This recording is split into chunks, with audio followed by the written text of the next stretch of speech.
Hola, soy Javier Rodríguez y me encuentro en la exuberante tierra de San Agustín Huila, donde el pasado se entrelaza con el presente. Hoy nos sumergiremos en una exploración única. Bienvenidos a Tras las huellas del pasado. En el capítulo de hoy abordaremos la huaquería en San Agustín. Descubriremos los relatos de aquellos quienes han tocado la tierra en busca de respuestas, hasta los esfuerzos de la comunidad por reconciliar el deseo del descubrimiento con la preservación del legado. Este documental nos invita a reflexionar sobre el valor y la complejidad de la huaquería, una actividad que se ha llevado por décadas y siempre ha generado un debate en la comunidad, ya que llega a ser considerada ilegal y perjudicial para un patrimonio arqueológico. Permítame presentar a un profesional en el tema, Fabio Pino. Mi nombre es Fabio Augusto Pino Espinosa, soy guía profesional de turismo, llevo en esta labor aproximadamente unos 22 años. Bueno, Fabio, me gustaría empezar esta entrevista conociendo un poco más sobre la huaquería. ¿Qué es la huaquería? La huaquería principalmente se relaciona con la búsqueda de tesoros y profanación de tumbas de nuestros antepasados. La huaquería inicialmente se inicia desde un punto de vista accidental, cuando nuestros abuelos, nuestros tatarabuelos, en labores agrícolas o adecuando los terrenos para las estructuras de sus viviendas o preparando el terreno para los cultivos, accidentalmente se encontraban con artefactos arqueológicos como fragmentos de cerámica, en ocasiones fragmentos de esculturas, en el caso propio de San Agustín. Sencillamente ellos exploraban esos lugares con el fin de curiosear qué podían encontrar en esos terrenos. Después la huaquería pasó a convertirse como en uno de los principales eh, trabajos de enriquecimiento. Pues muchos campesinos, las cosas que encontraban ahí, comenzaron a comercializarlos, en algunos casos cerámica, en algunos casos esculturas propiamente dichas, y en otras ocasiones algunos ornamentos elaborados en oro. ¿Por qué razón cree que nació la huaquería en San Agustín?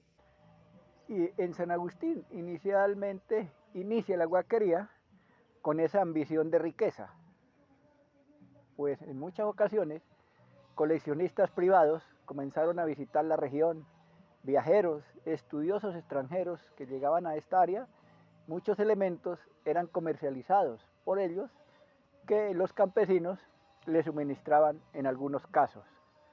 Y de ahí se ha ido hasta una época, se podría decir que fue uno de los principales renglones económicos dentro del municipio de San Agustín. ¿Usted como guía profesional de turismo ha practicado la huaquería? Como le comentaba al iniciar, ¿sí? Muchos de nosotros sería decirnos mentiras que no practicamos la guaquería. Muchos de nosotros como de descendencia campesina, en muchas ocasiones la encontrábamos, las tumbas, las vasijas de barro, las esculturas, en las tareas de campo como arados, agrícolas, adecuando los bases para nuestras viviendas, ahí las encontrábamos y se hacía guaquería en muchas ocasiones, no con el fin de comercializar, sino con la finalidad de adecuar esas estructuras para construir nuestras viviendas. Al usted ser conocedor del tema de la huaquería, ¿cuál creen que haya sido las dificultades de realizar esta práctica?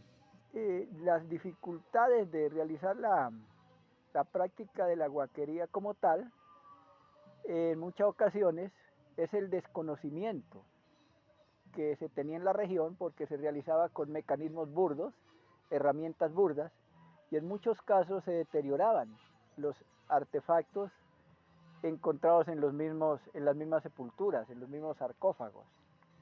Esa dificultad, pues en muchas ocasiones, llegaba a que estos elementos pues perdieran el valor comercial y en muchas ocasiones 100% el valor patrimonial que conocemos realmente hoy en día, a sabiendas que mi profesión es guía profesional de turismo y tenemos que proteger 100% el patrimonio arqueológico. Pero desafortunadamente en una época por desconocimiento hacíamos esa misión. Ya conociendo un poco más sobre el tema que aborda lo que es la huaquería y todo, lo relacionado con esta, yo creo que también existe la parte sobrenatural o mitos o leyendas de esta misma. ¿Usted conoce alguna leyenda, mitos sobre las huacas? A con relación a esta pregunta, sí se tejen grandes mitos, leyendas con relación a donde nuestros antepasados ocultaban sus tesoros, sus enterramientos. Uno de ellos es la creencia de que en épocas de Semana Santa eh, se producen luces donde aparecen o posiblemente donde dejaron algunos de sus enterramientos, que precisamente el Viernes Santo, en horas de la noche, se producen ese tipo de llamas, de coloración en ocasiones rojiza. El campesino piensa que donde miran ese tipo de color, los enterramientos están cargados de oro. En muchas ocasiones también, si las llamas son de color azul, algunos campesinos nuevamente piensan que son enterramientos donde donde ubicaron elementos elaborados posiblemente en plata. Y muchos de los campesinos de la región se trasnochan, especialmente el Viernes Santo, esperando el avistamiento de esos lugares específicos, especiales. En otros casos, algunos campesinos habitantes de la región comentan que nuestros antepasados en ocasiones tienen la virtud de aparecerse en los caminos, en algunos lugares recónditos de las fincas y de una manera u otra hacerse entender dónde dejaron ellos sus pertenencias. Tengo entendido que el tema de la huaquería hacía uso de ciertas herramientas. ¿Qué herramientas eran como las más conocidas o útiles para hacer este tipo de prácticas? Las herramientas que utilizábamos nosotros hace unas décadas atrás eran pala, barretón, garlancha. Luego se modernizó un poco esos mecanismos y alguien creó por ahí una especie de barretón en forma de media luna, denominado media caña, con el cual se podían elaborar orificios bastante profundos, pero con un diámetro demasiado pequeño, con los cuales, al tener forma de media caña, se extraía capas de terreno de bastante profundidad y se analizaban por el pigmentación de la arcilla, más o menos a unos 40-50 centímetros de profundidad. No tiene por qué existir capa vegetal. Entonces encontramos ya la tierra amarilla, la tierra rojiza, mezclada con la capa vegetal y en muchas ocasiones esta misma herramienta se chocaba con las rocas o con los recipientes elaborados en cerámica y eso nos daba a entender realmente que ahí se encontraba un enterramiento. Luego se modifica este elemento y se elabora una varilla, ¿sí? Se consigue una varilla de los cables de alta tensión de la luz, a la cual se le elabora una punta bien puntiaguda, se le coloca en la punta como una especie de resorte, lo cual era más fácil para profundizarla y también desempeñaba el mismo papel de la media caña, analizar el terreno que quedaba incrustado en el pequeño resorte y cuando se chocaba con algo duro, con una cerámica, con una roca, ya los huaqueros expertos conocían el golpe, si el golpe era sobre una roca o si el golpe era sobre un artefacto de cerámica. Esos eran los elementos burdos, arcaicos, digámoslo así, que nosotros conocíamos para los procesos de la huaquería. Bueno, pues basado en información proporcionada por la comunidad, tengo entendido que de no ser por la huaquería no se hubieran realizado hallazgos tan importantes, pues como por ejemplo los artículos que componen hoy el parque arqueológico. Considerando eso, ¿en qué momento la huaquería empezó a ser considerada como ilegal? Bueno, mirándolo desde ese punto de vista, ¿sí? La huaquería fueron los primeros pasos que se dieron no solamente en San Agustín, en muchas regiones de Latinoamérica y, y Mesoamérica, a raíz de la huaquería de los primeros de los primeros huaqueros, de los primeros buscadores de tesoros, se han logrado descubrir grandes yacimientos arqueológicos, como es el Parque Arqueológico de San Agustín, que luego pues fue sometido a procesos de investigación ya en las últimas décadas en nuestra región. La huaquería, más o menos hasta 1979 en Colombia, era legal.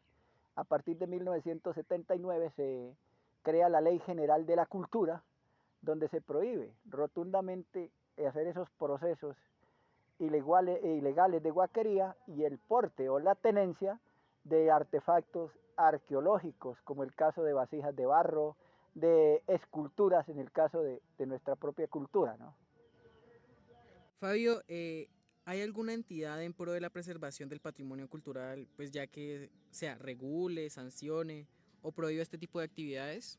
En el caso anterior le comentaba que en 1979 pues, se crea la Ley General de la Cultura, donde prohíbe rotundamente esa actividad, vuelvo y repito, y acá en el caso de San Agustín y de protección de la cultura agustiniana, inicialmente estaba encargado de proteger estos monumentos, Colcultura, que desafortunadamente desapareció, luego pasó a manos del Instituto Colombiano de Antropología, ICANN, y en este momento lo que realmente el encargado de proteger los vestidos arqueológicos es el ICANN con H, Instituto Colombiano de Antropología e Historia. Y ya existen otros decretos y otras normatividades acerca de la protección del patrimonio, no solamente a nivel nacional, sino a nivel internacional. Considerando que la huaquería actualmente es una actividad ilegal, ¿aún existen entidades o grupos que realicen la búsqueda de artículos arqueológicos? Desafortunadamente en nuestro territorio todavía existen personas, ¿sí?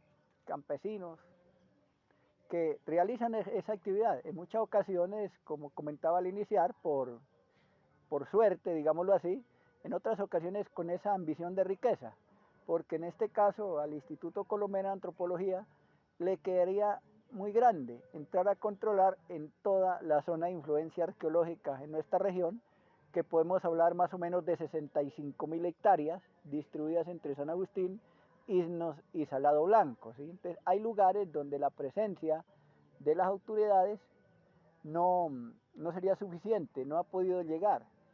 Para evitar esto sería posiblemente hacer una concientización a nivel de los habitantes de las regiones donde se han detectado estos yacimientos arqueológicos acerca de la conservación y no realizar los procesos de guaquería porque realmente alteran y deterioran el patrimonio y para los investigadores sería muy difícil llegar a realizar un estudio y saber a ciencia cierta quiénes o para qué eh, construyeron esos elementos que nosotros, esos artefactos que nosotros encontramos directamente en las tumbas.